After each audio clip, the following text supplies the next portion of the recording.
There's been a bit of a shift in our winds here today, as we're now seeing winds mainly out of the north to northeast, about 10 to 15 or so miles per hour. And with it, we are drawing from an Arctic pocket of air, so temperatures, of course, significantly cooler than what we saw 24 hours ago. Seeing a 21-degree difference in Rockford, 14 up in Janesville, 16 over in Monroe, as temperatures right now sitting in the middle to even some lower 30s across the region.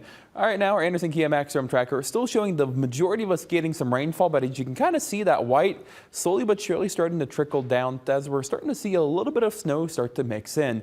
Now, I do think it is a little bit jumpy because all the radars that we use are aimed a little bit higher, so likely picking up what's a couple thousand feet up in the air, but give it just a couple of hours, and I do think most of us will likely see that snowfall across the region.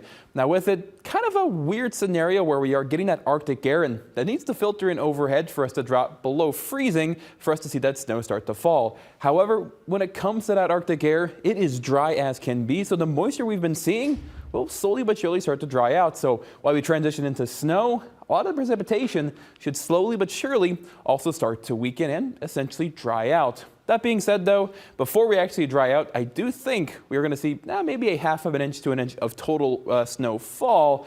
But the issue is with just how wet and how warm our ground already is, not a lot of it is actually going to stick. And if we do see any sticking, mainly on grassy and elevated surfaces. So as you head out the door tomorrow, by all means, you should be good to go as long as you're dressing warm. Temperatures down to a low of 28 degrees. Winds will be out of the north near about 10 to 15 miles per hour. And this is our overnight low for our Sunday morning. But as we get into Sunday, temperatures are likely to continue to drop, even though sunshine will likely be abundant. And we're still going to see those very strong winds out of the north and west. Now, as we get towards Sunday afternoon, I do think clouds will return, maybe one or two spotty snow flurries here or there, but for the most part, that's not overly excited for that chance. What's going to be more of a factor by far is going to be our strong winds for our Sunday afternoon, seeing some wind gusts near 30 to 35 miles per hour, keeping temperatures in check, topping out only into the middle and lower 30s. But when it comes to wind chills, that is going to be a different story entirely. We'll only feel like the lower 20s for the majority of the day for our Sunday,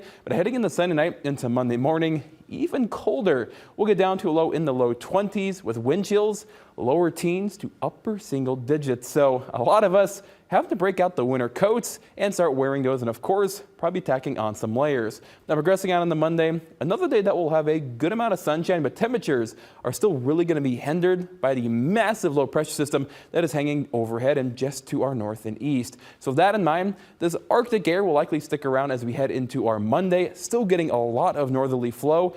But as we progress on into the middle of our week, you can kind of tell that starts to move off toward the north and east, and in its place, getting a bit more of that zonal flow, meaning temperatures should start to regulate out and even go from well below tomorrow and Monday all the way up to above normal heading into our Wednesday and Thursday. So if you're not a fan of the cold or you don't want to let go of some pleasant weather just yet, well, good news. Don't have to wait too long as we're back to the mid-50s, Wednesday, Thursday, upper 50s on Friday, and then back to the mid-60s next Saturday. Let's take a quick look outside. Our primetime out of view to East 8th Street cam, seeing the rain fall that will quickly transition about 8 to 9 o'clock, likely into widespread snow across the state line. But again, Anthony, no travel expectations or no travel impacts expected. I guess that is good. It's a no. Only a matter of time before we actually, going through that slush. Coming up in sports, we have a handful of